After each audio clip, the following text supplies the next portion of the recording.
Hello everyone. Welcome to this second episode of BPO Talks. And as the voiceover said, I'm Kim Bernardo Loken.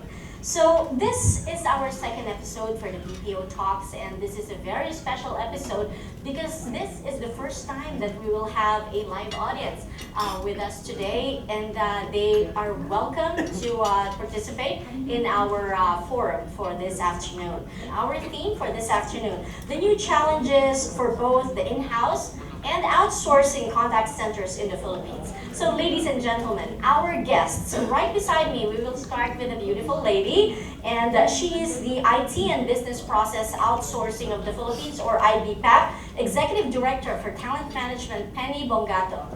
Good day to you, ma'am, and thank you for joining us.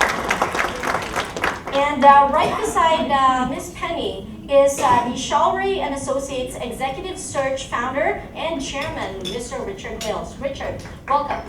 Glad to be here with you. And beside Richard is the CEO of a software solutions company, Noda Interaction Platforms. We have Mr. Andrey Zaitsev. Good afternoon. Thank you for joining us. And finally, the one there at the farthest end, but not the least, of course, we have Mr. Wadhwani. You're the president of the Contact Center Room. Thank you for joining us this afternoon. Pleasure to be here. Thank you. Okay. And of course, to our audience, good day to all of you.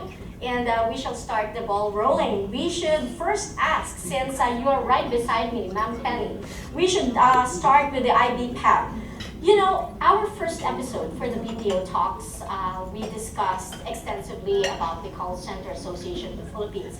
Now it's your turn for the IBPAP. Maybe you can talk to us about the roadmap that the IBPAP had. So tell us where you are right now and tell us about the whole vision for your roadmap up to 2016. Am I correct, Penny? That's right. So we've had a roadmap since 2010. And we have changed our roadmap, updated our roadmap to 2016. And our roadmap shows that we have really a big potential for the country. And our forecast for 2016 is to be at 1.3 million and at $25 billion. Currently, last year, we estimate to have ended the year with 900,000 employees. Can you imagine? 900,000. So almost a million. Almost a million employed in the IT BPM industry. This is Right. beyond contact centers. And that 900,000 translates to about $15.5 billion. Wow. So what we're saying is you don't even need to go abroad to find the job because the jobs are here. And with our roadmap, we are making sure that we end and meet our numbers. That's correct. And in particular, I wanted to ask you about the education side, because from what Jo Marie Mercado had mentioned last time, that one of, a large part of the roadmap that you are looking at is to further develop the education here in the Philippines, and IBPAP had been specifically assigned a role by the government in maybe developing new courses. Can you tell us a little bit more of that? That's right. In fact, we've been very, very much involved in education. We know for a fact that our ability to grow in the country, in this industry, is dependent on our ability to hire the right people. Our limitation to growth is our ability to hire, retain, develop the talents. So we cannot just sit and wait. We have to do something. And the industry has started working with the government. In fact, we got funding in 2010 from the government to do an assessment. And we were fortunate to be able to assess employees in the industry and find out what are the competencies needed at the entry level. I see. And then we were able to assess where are our graduates. Where are our graduates in these competencies? And once we have identified the gaps, we develop programs. And this is the specialization track that has been mentioned. We're currently rolling this out. We have schools funded by the government, and we're teaching the teachers so that they can teach the specific subjects so that the students will be ready for our industry.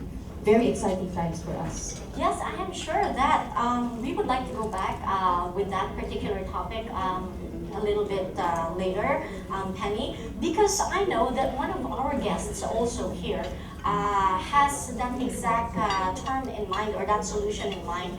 And apart from the efficiency, they said, is through a higher quality of education, which is going to propel the whole industry to the next level where we are right now. So I'm going to ask the person behind or beside you, Mr. Richard Mills. You have seen the growth of the industry of the Philippines and obviously worldwide. And I'm sure a large part of our audience would know you personally. So tell me, what have you seen?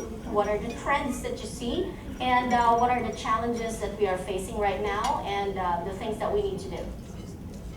Well, the trends are very exciting. Certainly, I think Filipinos should be proud that this is the most important industry in the fastest growing country in Asia. And at no time, in the history of this nation and many others has one industry been so important to the future of the country. Penny just told me that the industry is on track to employ over 1 million people by the end of this year, and most of the growth in employment over the past 10 years has been this industry alone and industries supporting and closely related to it.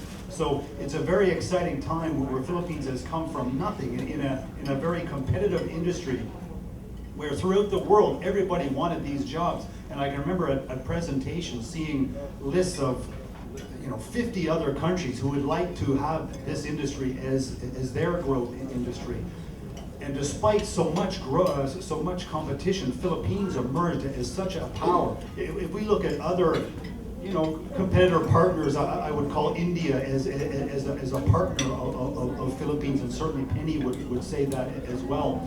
But if we compare the success of Philippines to India, where India has roughly 10 times the population to draw from and had a 10-year head start, Philippines became, the dominant world power in voice services and now doing very well in back office services. So a major success. And the Indians are certainly very, very important and very good at what they do. So really an exciting times in history for Philippines, absolutely.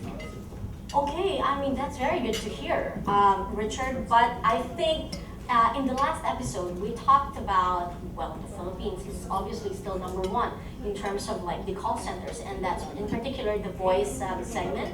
But there was also a discussion on the higher growth now being in the non-voice segment. So the higher processes, so the BPOs, the KPO or the knowledge process outsourcing in particular. And with that, I would like to segue to Mr. Andrey Zaitsev, because Noda Interaction Platforms is a leading software developer, specifically towards this industry. So tell us, Andrey, you had mentioned to us just before we started the show that there's a need for greater efficiency and the competitiveness for the Philippines to maintain its competitiveness.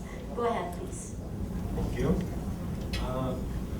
I fully agree with the previous speakers, and I'm also proud of the Philippines that they're number one in voice BPO sector worldwide. And for me as a foreigner, for a person from Russia, when I started looking for new markets where most growing BPO sector, I found, because in our part in Europe, nobody knows that Philippines number one. And when I started looking for numbers, and I found that not India, but Philippines number one, I was so excited. But what I have to say is that, of course, it's very good that you are best performers in the world today. But it's necessary not just to keep this situation, but work on further development to keep number one. What will happen is another country, I didn't know the name of this country, and I think who will predict it, this person will get a lot of money. But what we'll do if another country will come to worldwide market and will say, we can provide twice cheaper workforce than Philippines. I think will be the same situation like happened with India. And in this case, I think the BPO industry in Philippines have to work a lot, of course, work a lot on education process to get talent people who will work hard, work smart, And the second way to improve efficiency of the people. And of course, improvement of efficiency is from good management and from good IT solutions. And I think one of the key points to look for a new kind of system to next generation, some new ideas, to found it, to develop it, and to suggest a worldwide market, and to be best performing in all kinds of operations, not only in most affordable workforce in the world. Okay, that's a very good point. So we need to increase our efficiency. And through that, you mean we have to adopt and must learn the newer technologies that you had mentioned earlier. Now that we have gotten the theme down pat here, maybe we should already go down to specifics. Penny, you mentioned earlier about the education. You mentioned earlier that the IBPAP had commissioned several studies on this education and how to further evolve the current courses that we have right now and your partners with schools. So where are we at right now, and how do you address the question of the mismatch? That's a very interesting question. In fact, we love answering that question because we know for a fact that we've been talking about mismatch for years, and in fact, for some members of the HR community, we always say that we've been talking about this for decades, and we don't seem to find a solution. This time, the IT industry, the IT BPM industry, has found a way wherein academia, together with industry, work together to develop a program. It's called Service Management Specialization Track, to address the gaps that we've seen. In school, let me just explain a bit. I'm both a member of the industry and I'm part of the academe because I teach in college. So I see the mismatch myself in my classroom. So what we've seen is that we need to get involved. Industry needs to get involved in the development of a program. We are lucky that the Commission on Higher Education has approved our specialization track, that they approved it in record time, 4 months. And it has been implemented already for 2 years. We are also very fortunate that the Commission on Higher Education has given us funding to teach teachers of 17 state universities, 17 nationwide, in what we have identified as next wave cities. So we're in the process of doing that. We are going to be very busy this summer, teaching teachers on how to teach the curriculum, and changing the methodology of teaching, because the Gen Zs learn differently, not Gen X, Gen Ys, not the baby boomers. So we're teaching them the curriculum that we need for the industry. And we know that this will make a difference. Yes, because part of what had been discussed in the previous episode of BPO Talks was that the call centers or the contact centers like 10 years ago is vastly different from what we are seeing right now. The customers themselves demand more than what they used to demand a few years ago. And right now, it's much more complicated to become a contact center agent right now than if you were to enter it like maybe 10 years ago. So Andrey had mentioned, you had mentioned that solutions or technology is one of the solutions for that. Do you think that the Philippines right now has adopted the modern technologies as we need to in order to maintain our growth and our status, and especially for the higher knowledge process outsourcing and the BPOs? Are we hitting the right technologies right now in the Philippines, and are we using them? What do you think? In my experience of working in IT industry, because I started to work in IT industry just when I start my education in higher school, in university. It's impossible to be in the right way, in the right position just in this second, because just after this second you will be in the. Because every day there are new technologies, new ideas. A lot of people who are thinking how to make our life better with IT technologies. And I think it's important to look forward from day by day, to think every day about these ideas. How can I do my work better? What kind of solution I can use to improve this work? That's right. So do you think that the Philippines is on its way there, or do we need to adopt more, or do we need to adopt better solutions than what we have right now? I know we have, we're doing very good, but obviously there's a constant need to change. Go ahead, Andrey. Once again, as IT guy, of course, I will answer, yes, everybody have to adapt more and more, because it's how because all IT guys, they are early adopters, and they can't stop, and they just every day move forward. But the second point that which also should be done, there are some issues in outsourcing industry when they still most of services here based on not performance-based payment, but based on just rating the seats, rating the agents. BPO will not be interested in increasing efficiency, because you just sit in seats, and customer also will not be interested, because you already paid for a seat.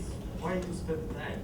And I think it's really important part and strategic way to change understanding of your customers, that you're not just the guys who provide the rental services. You are intelligent people who know much better, because you every day doing this work, how to provide the best quality service and to move the payment model to the performance base. It will help to industry not just to get a revenue for rental, but to get all profits from professional services. Richard, you also are the chairman of the Asia CEO Forum. It's a regular forum that you conduct, and you also have the annual awards, right? But in your dealings with a lot of these industry stakeholders, what have you been getting from them? And what do you think are the challenges that they see or face right now? And how do you think we should address them? Well, Andrey and Penny are exactly right. The industry is changing tremendously, and Philippines needs to charging ahead, because as we know, there's always somebody else who's cheaper than us, and so forth. So the change has to be more serious about it than in the past. The easy work we've done very well here, certainly, and now the more complex work is done. So Penny's work at IBPAP is increasing people's skills and their abilities to handle these more complex functions is very important. But within the voice side, certainly the things we hear every day is that their margins are getting thinner and thinner, and they need to be more efficient. They need to be able to conduct services with greater technological focus and so forth. So the industry is changing, and unless we really focus on that, we could see these jobs that came quickly here could just as quickly start to move somewhere else. So yeah, it's a big concern, absolutely. Okay, so Penny, maybe you'd like to react to what Richard had said, specifically because I mean we are in danger of losing our status as number one in the voice as well, because of the thinner margins right now. I think one of the questions that some of the industry stakeholders asked for was that there is a need now, apart from basic English proficiency, for other languages as well, proficient in other languages as well. And number two, more than just mere answering calls, you need to be able to give so much more to your customers. Go ahead, Penny. I was smiling when Richard and Andrey were answering, because that's exactly where we're leading in our service management program. Again, service management, the program, the minor that we have put in college, and this is for some courses. It's a 21-unit course. So it's not just one subject. Is this in all the major They can offer universities? it. They can, for those who'd like to offer it, they can offer it. And it doesn't talk about one subject, it talks about 5 subjects. When you were discussing about margins, when you were discussing about improvements, we teach that.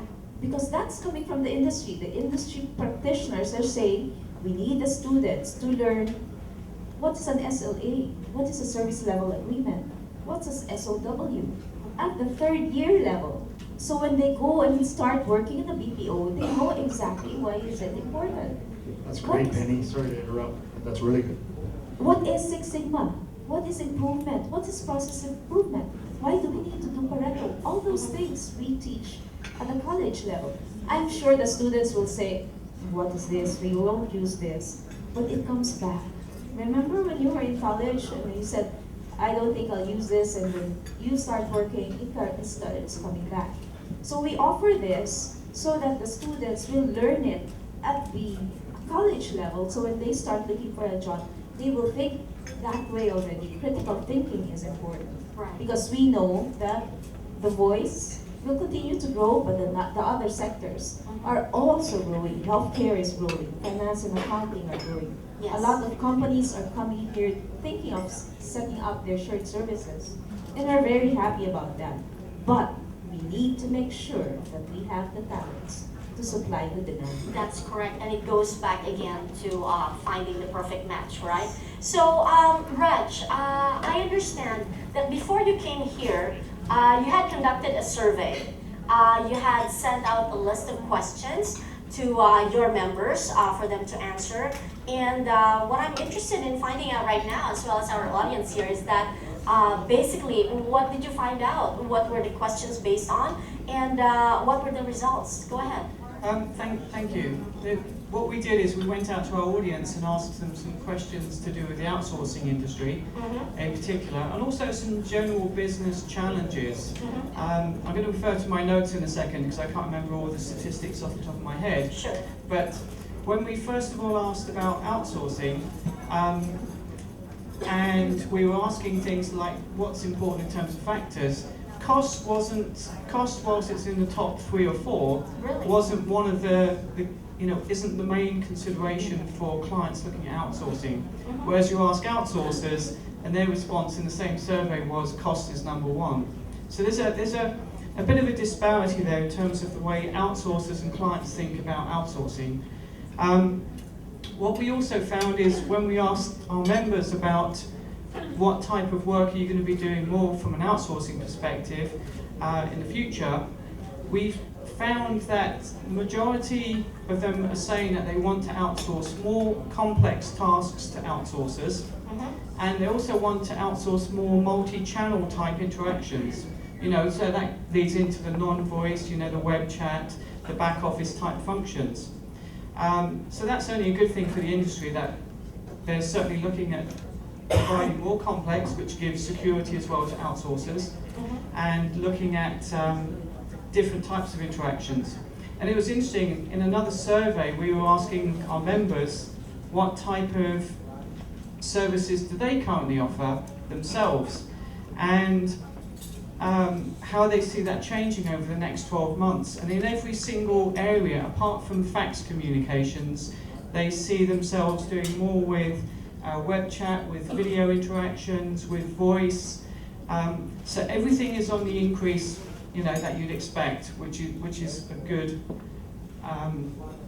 situation to be in. But what they also are saying is that these more complex tasks they want to consider outsourcing for. So I think the opportunity for the outsourcing sector, no matter where you are in the world, is to really align closely with the client organizations and start discussing with them more complex, more multi-channel type interactions, and bring those to your business.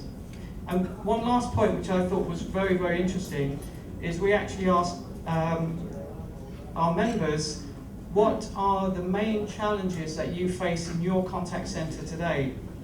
Number 1 was customer satisfaction. That's a key driver for them. Okay. Number 2, staff motivation. Again, that builds into the human factor. Number 3, maintaining staff numbers, so making sure you can deliver on service. Number 4, cost reduction. So it was actually quite low down compared to other factors. And number 5, increasing productivity. So if you take that in context, what they're telling us, I believe, is that they're looking at realizing that they need to invest in service and their people above necessarily some of the other things that we would perhaps assume that they're always looking for, which is cost reduction. But one of the things that okay, that's a good smile, Richard. But yeah, but one of the things that have been frequently asked is that they are saying, especially this is addressed to Penny in particular, because there's obviously a lot of students right now that want to enter or are looking at being a call center or contact center agent as the first step in their career after graduation. But they're also saying that a lot of the students in the provinces or in the rural areas are more of a disadvantage at a disadvantaged position than the ones here, let's say in urban Manila or even in Cebu. So how do we try to level the playing field, especially because I heard you talk about, rolling out these special courses nationwide? There is what we call the next wave cities. So IBPAP together with the OST ICT office has developed the next wave cities, wherein we identify 10 cities and emerging cities that are ready to be the locations for the BPO. So if you would like to expand, you can go to the next wave cities. So you mean the companies can actually relocate there, and Or they would second site, third site, third site, yes, right. Because there's a lot of demand. And that's why we're saying for those who live in the provinces, you don't need to come to Metro Manila. The jobs are being set up in your provinces. Take for example Cebu, Okay. or Bacolod, or Clark, or other provinces in the north and in Visayas. Sure. So they just need to be ready, willing, and able, and be excited to work in the industry. Well, yes, Richard. Absolutely, Penny. And as a coincidence, I was just up in Baguio a couple weeks ago with your former CEO, Oscar Sanyas, and we had this the same conversation. And yes, in the industry, most of the opportunities, I would say, Kim, these days are going to be in the provincial sides, because the opportunities for young people there for other employment are just not there. Whereas in Manila, one big issue we had is, increasing salary costs and other costs within the city. So in a place like Baguio, for instance, he told me a story that I'd heard before. Our friend Dan Reyes, who runs the Genpack operation, previously ran Saitel. And when they were setting up their operation in Saitel, the parents of many of the young people that worked for his company would give him gifts, and sometimes they would even be, I mean, it might sound funny, but pigs and goats and things like that as gifts to Dan, and Dan would say even live ones. So he said, well, what am I going to do with a bunch of live pigs, given to me because I gave their son a job that made such an impact. But the point being is that in these areas, this is such a big opportunity for entire families and communities. And when you go to another place, Dumaguete, people here know, but it's a nice new next wave city, as Penny would say, and the impact, the before and after impact on this economy. I mean, now today that is a vibrant economy with shopping centers and restaurants and retail and all kinds of jobs that come after the call centers and BPO centers are there. But before, I visited there years ago, and it was a sleepy town with a lot of desperate young people who had no other chance for employment. So the impact, the change of lives is just such an opportunity that really we have to grasp on this. So I just make that point. I'd like to add to what Richard said. I've talked to a lot of you being in this position of mine. Yes. And I know I asked a lot of them, how many of you want to go abroad? And sometimes they would raise their hand, and sometimes it's the parents who want them to go abroad. Okay. And they've said, you don't need to go abroad to find a job. But some of the students would say, but I want to be independent. Sure. So, and we say you don't need to go abroad to find a job. If you live in Cebu, you can go to Bacolod. You can come to Manila. Right. You can go to Baguio and experience living independently, but still be in the country. And it's a ride away, a boat ride, a plane ride, a jeepney ride away, going home. There's no social impact, social negative impact, because you'll still be in the country. So there is a lot of opportunity in the provinces as well. Right, so that's a very good alternative other than going out. So Andrey, would you feel confident right now to bring some of the middle and top level managers of the contact centers that we have right now currently in the Philippines abroad too, and would they be as efficient? And would they do as well as they are doing here right now? Yeah, I'm not staying here for, I'm not living in Philippines, I'm just visiting it. But you do have your country manager right Yes, here, of course, obviously, here, yeah. yes. But every time when I come into Philippines, I have a lot of meetings with people who are involved in the BPO industry. And what I see is that, I already mentioned that we guys who are every time thinking about new ideas and try to influence guys of these new ideas. And what I found that, yeah, in Philippines, people catch it immediately. I remember a story we've been discussing with the head of call center in one of the top local banks. Sure. And she was discussing with her ideas how systems like ours can improve their process and so on. And I was wondering that, not wondering, but I was, it was amazing that sometimes she predict my ideas and say, probably we can do these things and it will help us. And I said, oh, it was my second idea, but I'd like to tell you.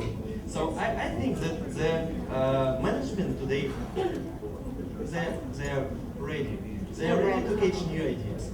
Probably comparing to worldwide, probably the experience level still not the highest. But I think it's more important that people ready to reach new things, learn new things, and ready to use it in their day-by-day processes. I think it's the most important. That was a very, very interesting question, and I just want to answer it from my perspective, as somebody who's been in the industry for a long time. I mentioned that I first got in outsourcing back in 1990, and pretty much without exception, everybody that I used to work with has progressed immensely within the industry. You know, they're heading up major organizations, major contact centers, running industry-leading consultancy or training organizations. So I think by virtue of the fact anybody who works in the industry here, because it's such a vibrant industry, you become a very marketable commodity in the open market worldwide. And so don't undervalue the power and importance of working in this industry. It's a very good one because you learn so much.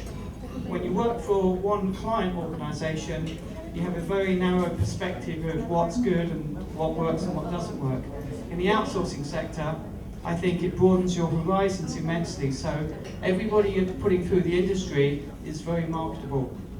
Well, that's certainly good to hear. And Yes, I'll just Richard? make another point on that. I think that is one very interesting trend we have seen over the past few years, is despite the very young nature of the industry, it really got going, in my view, really only 8 years ago, less than 10 years ago. And usually it takes 15, 20 years to make senior global managers. But if you look around, companies like Teleperformance, Convergys, Accenture, many of these companies have senior level Filipinos flying around the entire region or the world, bossing people around in other countries, and yet they're still in their early mid-30s. So a tremendous growth and success that young Filipinos have done in their global management skills. So we can only expect a tremendous big future. And as well on the income side, I know Raj mentioned, and others, the opportunities, and yes, we talk about employment growth, which is certainly the most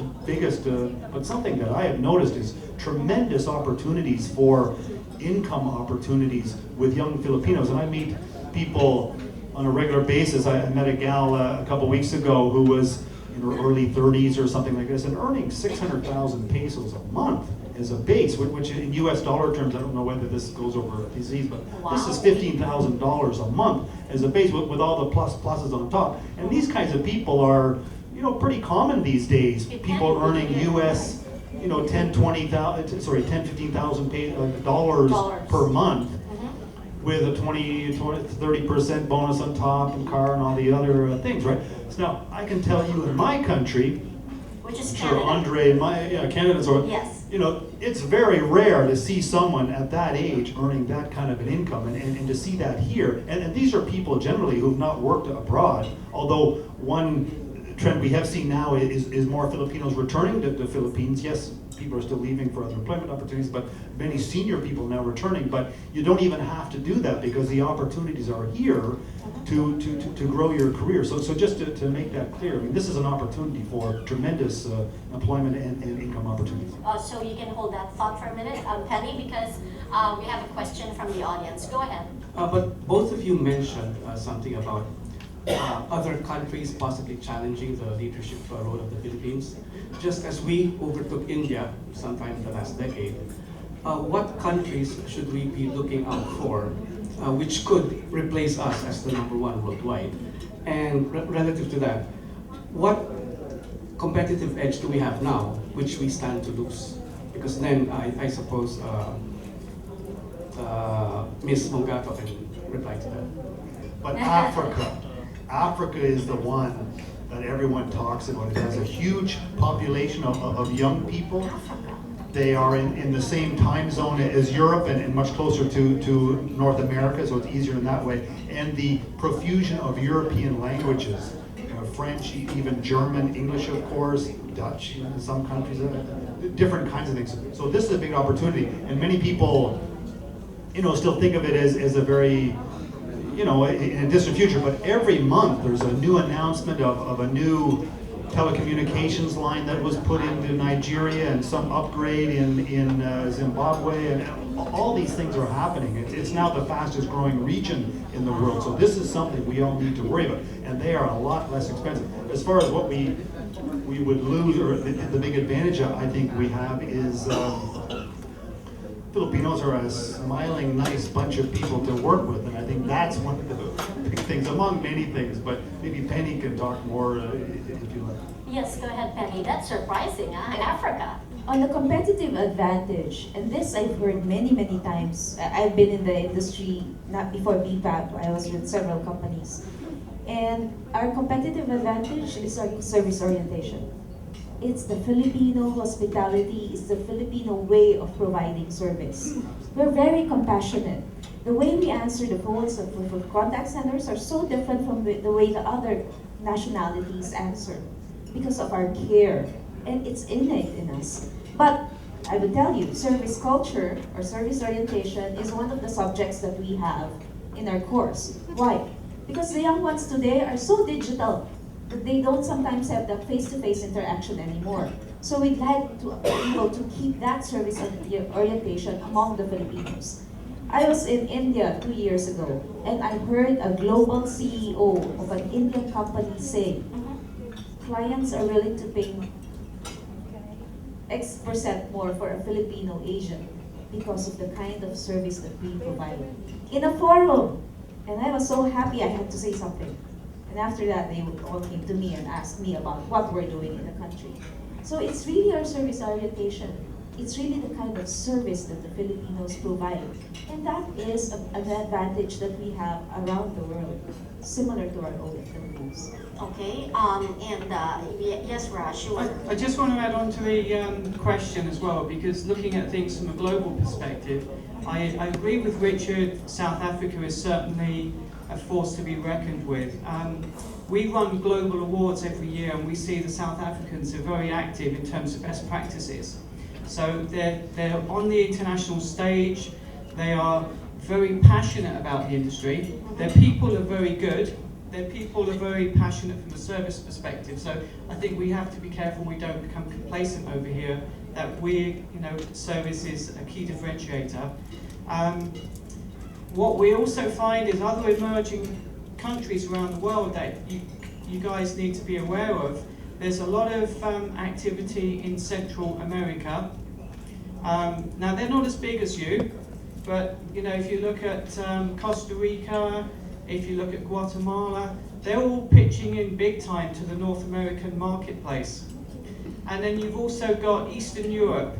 There's a big growth in contact centers in Eastern Europe who are also looking to penetrate the European marketplace and attract business from North America and Europe as well. So there's interesting times, and I think if service is a differentiator, that's fantastic, but you also need to look at other things that you can do. One thing I love about the Philippines, I've only been here literally 24 hours, but I think the one thing that you have going for you is the culture is very similar to, I walked into the malls and it's just like being in America or the UK, everything is very similar. So I think ease of doing business over here is probably far superior than some of the other nations that we've mentioned, but there's a lot of activity out there at the moment. Right, and you mentioned Europe, Eastern Europe. Noda is very big in that part, in that region. So tell us a little bit more, your thoughts, Andrey? I think I'll present a little bit different point of view, maybe some kind of provocation, but Sure. I think Let us hear that. one of the main competitors compared to countries Yes. are going to be the countries from which your customers already came. USA, UK, Canada. Because just take a look, there are some kind of economic crisis in the world. It's still going on. Yes. And let's compare situation with China, when everybody removes their plants, factories to the China, and now a lot of discussions. Why not to move it back? Because we have to once again develop workplaces in our own countries, in USA, probably UK, and it will be the same situation. If it will be the bad economic situation in all over the world, the government of those countries will firstly think, of course, of their citizens.